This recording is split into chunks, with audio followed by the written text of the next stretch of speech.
Chào tất cả các bạn, mình là Hà Sirius. Nhiều người trong chúng ta đều biết ít nhiều về loài hổ, sinh vật to lớn và mạnh mẽ nhất trong họ nhà mèo.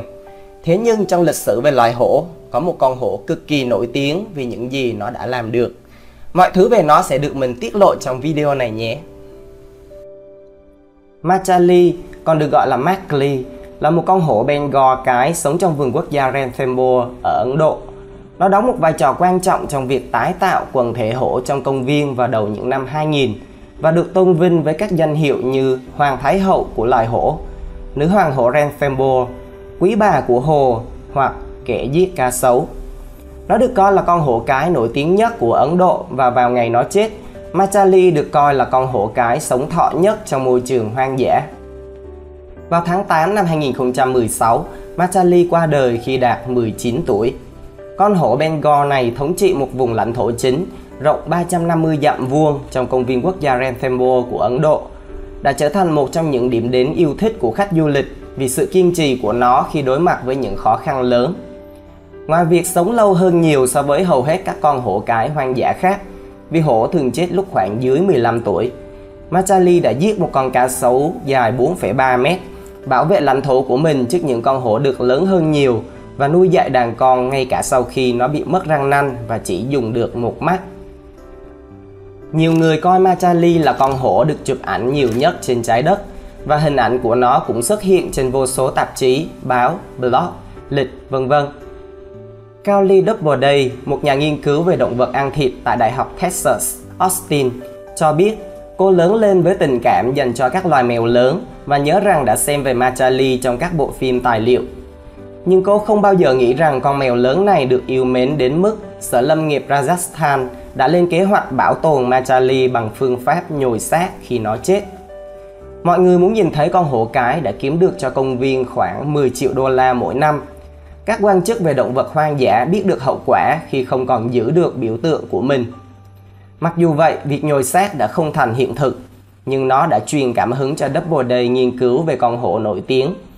Câu hỏi được đặt ra là liệu sự chăm sóc mà Machali nhận được từ con người lúc cuối đời có làm mờ ranh giới giữa việc nó là động vật thuần hóa hay là một động vật hoang dã.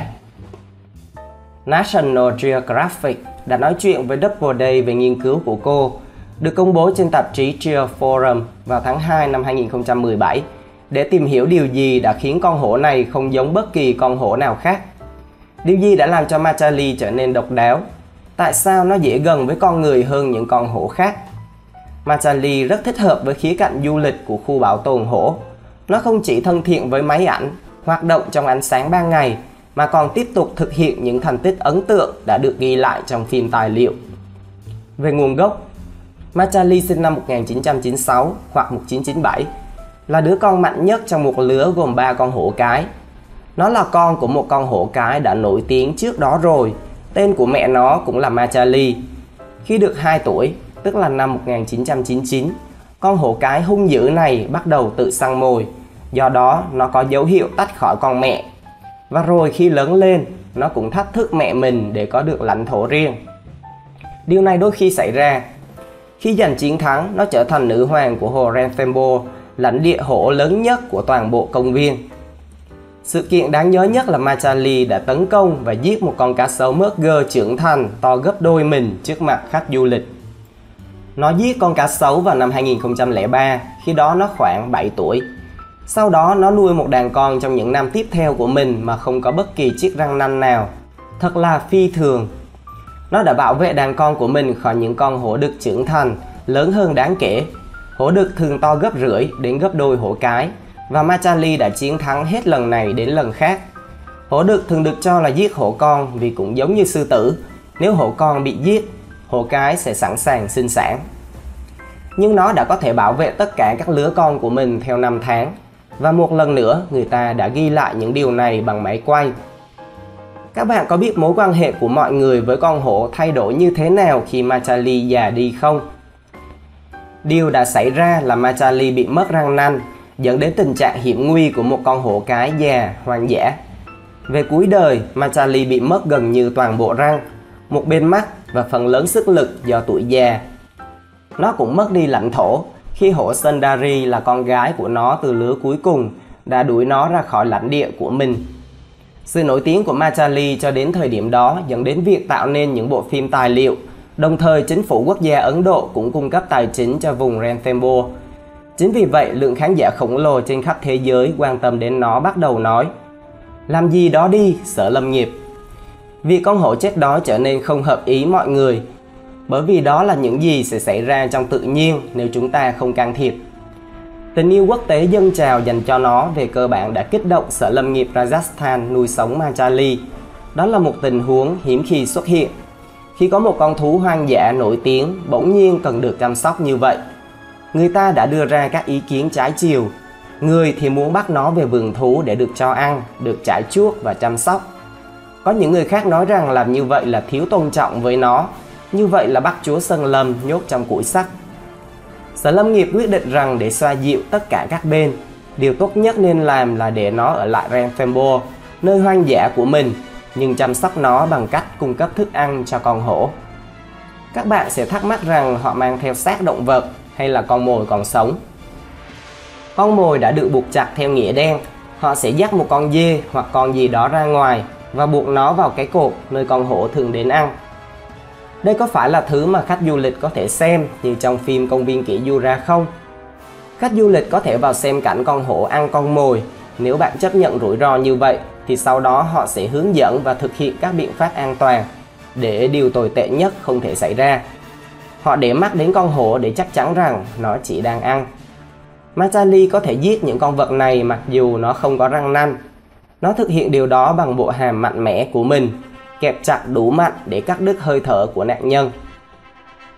Điều gì đã xảy ra khi Machali chết? Đương nhiên, ở vị thế của Machali, nó đã ra đi với rất nhiều sự kính trọng.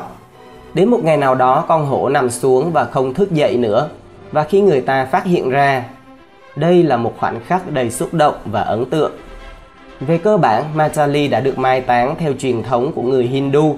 Nó được quấn bằng vải lanh trắng với những vòng hoa cài khắp người. Tất cả những người bảo vệ rừng ở đó đều chăm chú quan sát khi nó được hỏa táng. Các loài động vật có nguy cơ tuyệt chủng như báo và hổ được hỏa táng ở Ấn Độ để da của chúng không bị săn trộn và bán trên thị trường chợ đen. Nhưng việc đi đến cấp độ cao hơn này, cụ thể là mang đến cho con hổ một đám tang đích thực và đúng nghĩa. Đó là một khoảnh khắc đặc biệt trong lịch sử bảo tồn động vật. Hổ cái nói chung chỉ đẻ 2 hoặc 3 lứa trong vòng đời. Tuy nhiên, trong khoảng thời gian 7 năm, từ năm 1999 đến 2006, Machali đã sinh 4 lứa và đẻ ra 11 hổ con, gồm 7 con cái và 4 con đực. Các con của Machali đã tăng số lượng hổ trong công viên lên đáng kể, từ 15 con hổ vào năm 2004 lên 50 con hổ vào năm 2014.